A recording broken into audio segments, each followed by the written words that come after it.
ഈ പണവും സ്വത്തുമൊക്കെ കുറയുമ്പോഴേ നമ്മളൊക്കെ വല്ലാണ്ടങ്ങ് വിഷമിച്ചു പോകും. പക്ഷേ ആയുസ്സിൽ നിന്നൊരു വർഷം കുറഞ്ഞാലുണ്ടല്ലോ, നമ്മളൊക്കെ കേക്കൊക്കെ മുറിച്ച ആഘോഷിക്കുന്നത്.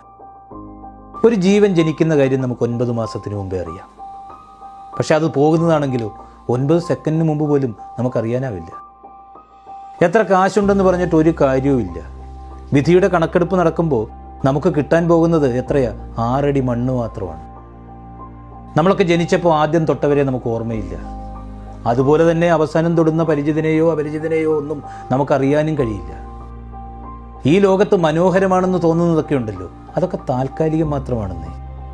ഏതെങ്കിലും ഒരു പ്രഭാത ഉച്ച വരെ നീണ്ടിട്ടുണ്ടോ? ഏതെങ്കിലും ഒരു നട്ടുച്ച സന്ധ്യ വരെ നീണ്ടിട്ടുണ്ടോ? ഈ രാത്രിയുടെ ഖബറിൽ കുഴിച്ചിടാത്ത ഏതെങ്കിലും ഒരു പകലുണ്ടോ? പിതാവിനും മാതാവിനും ജനനത്തിനും പ്രണയത്തിനും വിരഹത്തിനും വിവാഹത്തിനും സമ്പാദ്യത്തിനും സന്തോഷത്തിനും സങ്കടത്തിനും സംസാരത്തിനും നിരാശയ്ക്കും പഠനത്തിനും അറിവിനും ജീവനും വിശപ്പിനും മരുന്നിനും കർമ്മത്തിനും അധ്വാനത്തിനും സൗഹൃദത്തിനും ആകാശത്തിനും വെളുപ്പിനും കറുപ്പിനും മരണത്തിനും കല്ലറയ്ക്കും ഓർമ്മയ്ക്കും, ഇതെല്ലാം കൂടിയുള്ള ജീവിതത്തിനും 3 അക്ഷരമാണുള്ളത്. ഈ ജീവിതമെന്ന കളിക്കളത്തിലേക്ക് നമ്മളെയൊക്കെ ഇറക്കിവിടുന്ന സമയത്ത് ഒരു നിശബ്ദ സാന്നിധ്യമായി നമ്മൾ പോലും അറിയാതെ ഒരാൾ കൂടി വരുന്നുണ്ട്.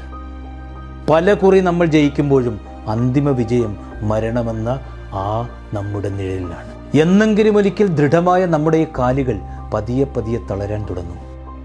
അവയവങ്ങളുടെ പ്രവർത്തനങ്ങളുടെ വേഗത കുറയും. മനസ്സെത്തുന്നിടത്ത് ശരീരം എത്താതെ ഇരിക്കും.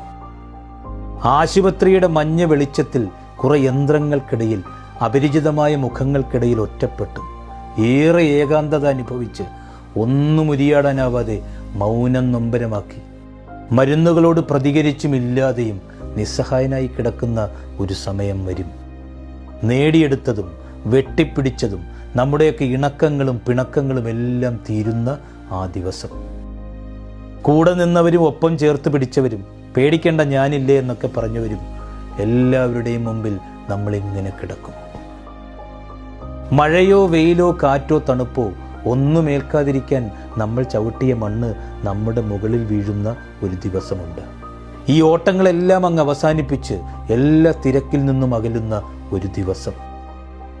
ജനനം തന്നവരുടെ വാത്സല്യവും കൂടപ്പിറപ്പുകളുടെ സ്നേഹവും കൂട്ടുകാരുടെയൊക്കെ സ്വാതന്ത്ര്യവും ഗുരുക്കന്മാരുടെയൊക്കെ അനുഗ്രഹവും പങ്കാളിയുടെ കരുതലും മക്കളുടെയൊക്കെ കൗതുകങ്ങളും അയൽവക്കക്കാരൻ്റെ ആഭിമുഖ്യവും ഒക്കെ ഉപേക്ഷിച്ച് നാം പോകുന്ന ദിവസം. ശരീരത്തിൻ്റെ ഈ തടവറ ഭേദിച്ചുള്ള ജീവന്റെ പറക്കലാണത്. ഒരു നിമിഷത്തെ ഞെട്ടലാണ്, ഒരു മണിക്കൂറിലെ ആശങ്കയാണ്, ഒരു ദിവസത്തെ ദുഃഖമാണ്, ഒരു വർഷത്തെ ആചരണമാണ്, ഒടുവിൽ മറവിയിലേക്കുള്ള മടക്കമാണ്. നമ്മളെയൊക്കെ ഇങ്ങനെ പെറുക്കിക്കൂട്ടിയെടുത്ത മണ്ണിലേക്ക് നമ്മളെ തിരിച്ചേൽപ്പിക്കുന്ന ഒരു പ്രക്രിയ. ശരീരം മരണത്തോട് ചോദിച്ചു, നീ വരുമ്പോൾ എനിക്ക് എന്താണ് ഇത്ര വേദന? മരണം മറുപടി പറഞ്ഞത് ഇങ്ങനെയാണ്, നിന്റെ ജീവനായ ആത്മാവിനെ ഞാൻ വേരോടെ പിഴുതെടുക്കുകയാണ്. നിനക്കുണ്ടാകുന്ന തീവ്രമായ നഷ്ടബോധത്തിൽ നിന്നുള്ള പ്രാണന്റെ പിടച്ചിലാണത്. ഈ ശ്മശാനത്തിനൊക്കെ ഇത്ര നിശബ്ദത എന്താണെന്നറിയാം?